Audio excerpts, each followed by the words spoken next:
Hey, hope you guys are doing well. Edgar Solo Marketer here, and in this video I want to first of all quickly show you how to process a refund in System.io, but also touch upon the topic itself after I show you how to do it.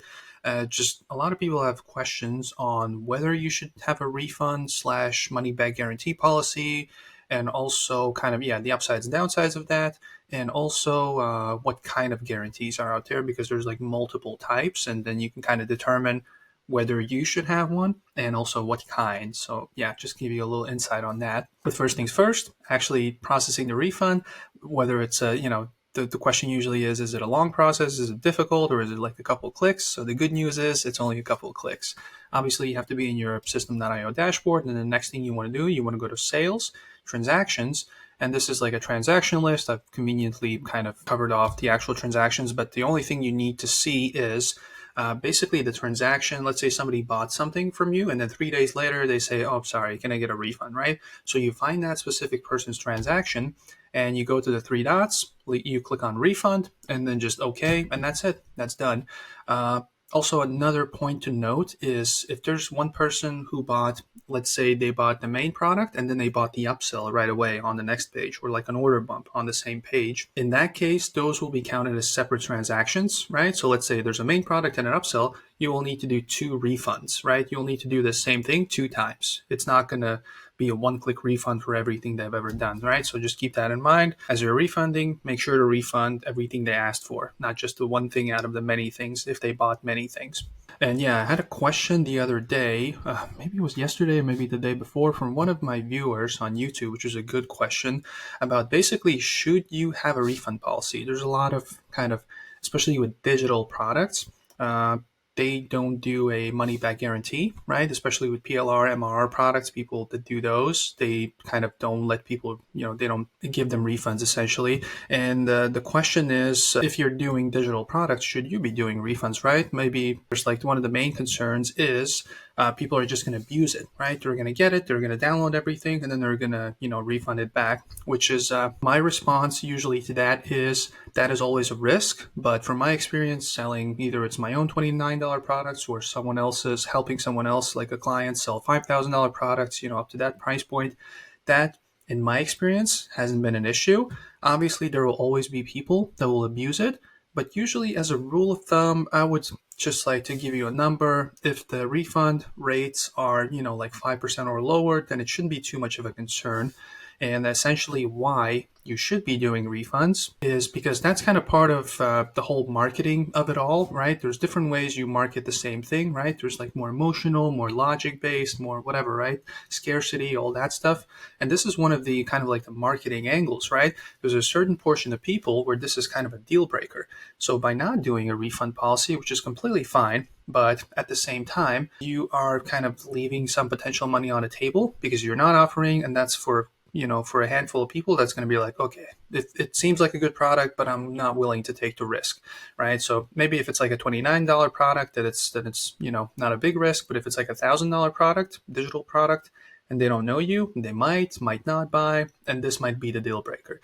So keep in mind that you might be missing out on sales. But if you want like a one size fits all answer, I would lean towards doing money back guarantees for the most part. There's obviously all kinds of exceptions and what maybe you should be doing in your specific case. Usually by default, I say yes, do it.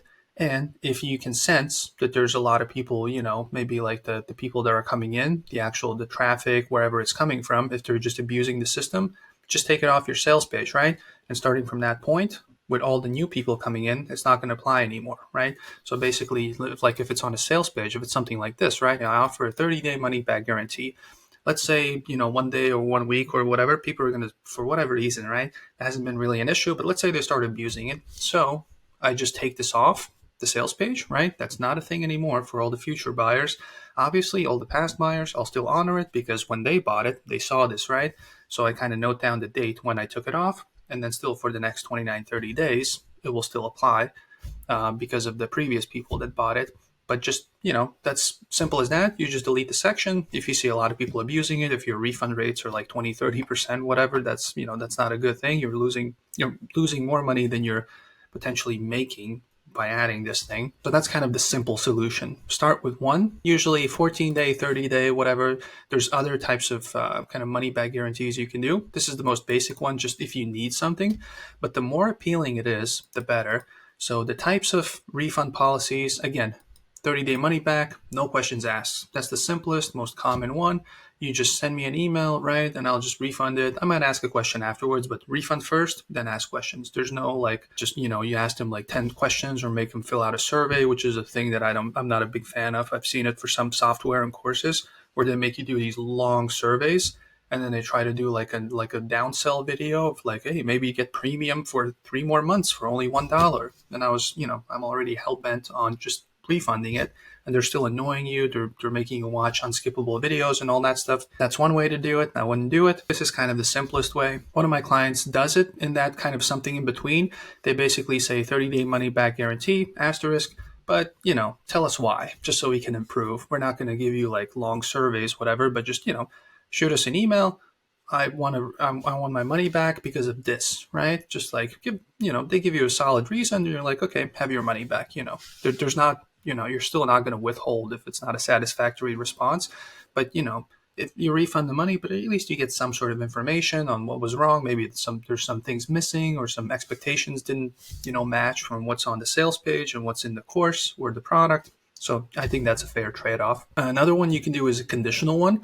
You can do this is more for like higher end courses. Like I've seen like $4,000 or $5,000 courses where it's conditional.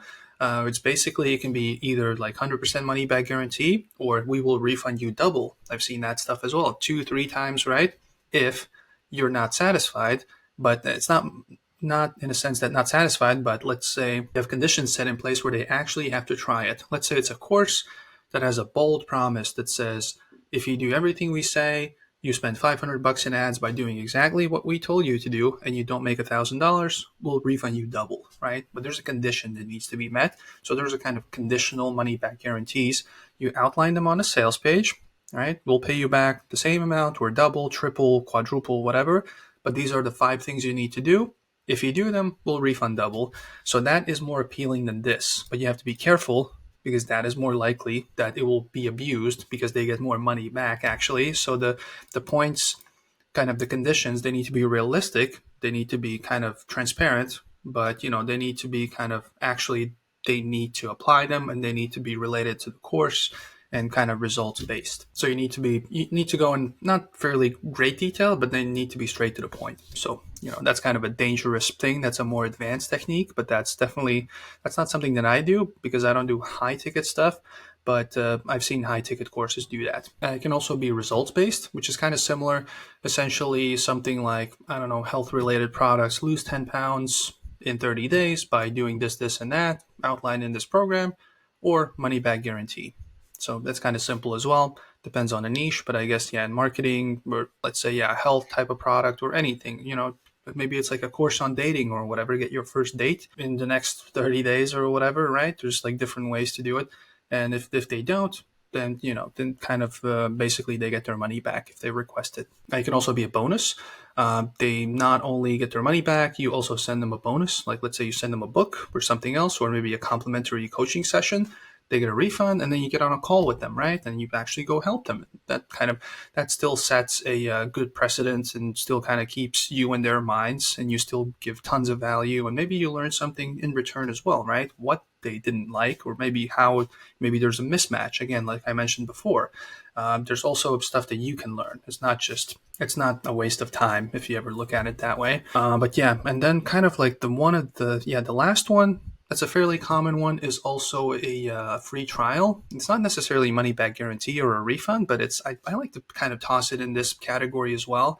Is essentially, you have, I don't know, $50 a month course, but the first 14 days you give for free. So you can have a strict no refund policy, but you can give them the trial. So that is kind of similar, right? They have the 14 days to decide. It's not a strict refund policy, but it is. They still get the risk-free chance to kind of see what it is. So yeah, I put it in the risk-free category. There's going to be buyers who are looking for like a no downside, risk-free way to consume your content if they've never heard of you, right? And that's how you get the foot in the door, and they get to consume this. If it's a good course, if it's a good product, whatever, they'll keep coming back. But this might have been kind of the crucial fork in the road, right? If you don't have this, they'll never get to experience your content. But yeah, just to summarize it, if you have a good product that you're confident in, especially if you created it yourself, you really put the time in, you have the expertise, right? If you're really confident in your product, then I wouldn't worry about people abusing it.